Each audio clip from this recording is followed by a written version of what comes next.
Olá, investidores, tudo bem com vocês? Espero que estejam lá. Hoje nós vamos falar de URPR11, um FII de papel que está no radar de muita gente, principalmente por dois motivos. O primeiro motivo é que desde fevereiro ali de 2021, ele já teve uma queda aproximada de 10%. E o segundo motivo, que eu entendo que é o mais forte, é que ele tem se mostrado um dos melhores pagadores de dividendo de todos os FIIs, tendo aqui nos últimos 12 meses pago algo próximo a 17%. Então não é pouca coisa, é muita coisa. Mas será que esses dois critérios são suficientes para eu ter esse FII na minha carteira? Então vai ser um videozinho bastante curto e eu te convido a ficar até o final. Logo depois da vinheta você vai saber se faz sentido ou não eu ter esse FII aqui na minha carteira. Here we go.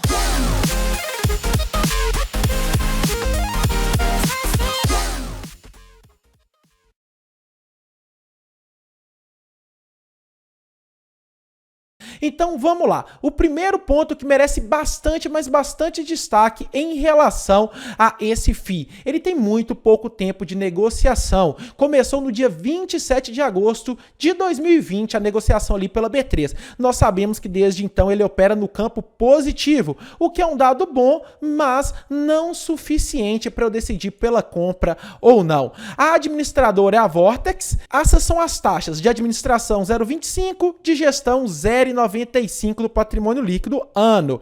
Ele tem taxa de performance, contudo, é uma meta bastante ousada, somente acima de IPCA, mais 7% se paga 20% do QCD. Então, talvez IPCA ali gire em torno de 4, 5% ao ano, realmente é algo bastante agressivo, mas se exceder, como excedeu nos últimos 12 meses, taxa de performance. Nunca é muito bom pagar todos os tipos de taxa, mas é ousada aqui a meta do FII, beleza?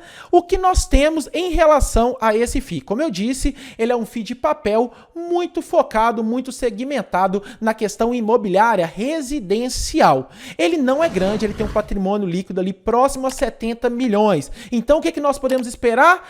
Outras emissões ali de cota nos próximos tempos, porque provavelmente ele vai querer se expandir, principalmente com uma rentabilidade tão grande, talvez não ache dificuldade em aumentar e ter as suas emissões aí no mercado. Eventualmente isso pode pesar na cotação, no valor do papel. Então não adianta reclamar amanhã. Entrei a 128 e eles tiveram uma emissão a R$100, que inclusive foi a última emissão. A última emissão deles foi no valor de R$100 ali na data de setembro de 2020. Então, está sujeito ao risco da emissão e desvalorização da cota quem entrar num fundo porque ele é pequeno. A distribuição dos CRIs dele de forma regional, a gente vê que a maioria encontra-se na região sudeste. Como ele é um FII pequeno, ele não tem tanta diversificação assim. E aqui tem a lista dos FIIs dele. Você pode olhar que não são tantos, estão na maioria ali no estado de São Paulo. Então é um fundo imobiliário considerado pequeno, principalmente em relação aos seus pares, beleza? A gente vê que ele está muito associado ao IGPM e é justamente por isso que ele tem alcançado essas rentabilidades maravilhosas. Dessa forma, 83% dos CRIs indexados ao IGPM. Ponto positivo, porque tem se mostrado o IGPM o melhor indexador do momento, melhor que a CDI, melhor que a IPCA. Contudo, é muito bom quando se tem 50, 100 CRIs na carteira, não quando tem 7, porque se tiver problema de pagamento, nenhum desses pode impactar sim o rendimento do papel. Então nós sabemos até o momento que ele é um FII que tem muito pouco tempo de negociação e que tem tido uma rentabilidade excepcional. E nesse sentido, como eu disse, 17% aproximado nos últimos 12 meses. Isso aqui é incrível. Lado muito negativo é a relação de preço-valor patrimonial. Hoje ele opera com ágio 26% mais caro aqui do patrimônio líquido. Então você me diz, mas eu vou ganhar 17% ao ano. Ok, mas você está aceitando pagar 26% a mais do que ele tem de patrimônio. Compensa, não? É algo que tem que ser refletido.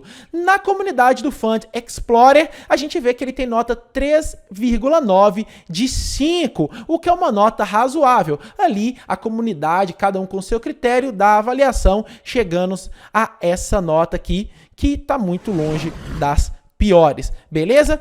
Em relação à volatilidade desse FII, o quanto que o papel varia, subindo, descendo. Como eu disse, um dos motivos que podem fazer esse papel variar no futuro vai ser a nova emissão de cotas. E até o presente momento, comparando o RPR11 com o IFIX, nós verificamos que tem que ter estômago forte, sim, para entrar nesse papel, porque ele tem muito mais oscilações do que o próprio IFIX, beleza? Então, é de se pensar o tanto que se coloca, ou então com qual mindset você entra para ser sócio desse fundo, ok? Em relação a outros FIIs que tem o RPR11 na carteira, a gente sabe que fundos de fundos podem ter, que alguns fundos híbridos também podem comprar, não são tantos, IRDM11, MORI11, BLMR11, como ele é novo, isso aqui é razoável, isso aqui é aceitável, ok? Então, esses gestores aqui confiam de ter parte dos seus investimentos em URPR11. Se nós compararmos eles com outros fundos de papéis, que são muito famosos e maiores, a gente verifica que, comparando com o MXRF11, VRTA11, e ele assume a posição de lanterninha. Por quê? Porque, embora ele tenha o melhor dividend yield, ele é o mais caro entre os outros FIIs, tendo um ágio de 26%, enquanto o VRTA11 você pagaria 13% a mais e MXRF11 somente 3% a mais, muito próximo ali do próprio valor patrimonial. Em relação à caixa, está quase tudo alocado. E em relação à liquidez média diária, ele tem menos negociação em relação ao volume do que os seus pares, até mesmo pelo tamanho que ele representa.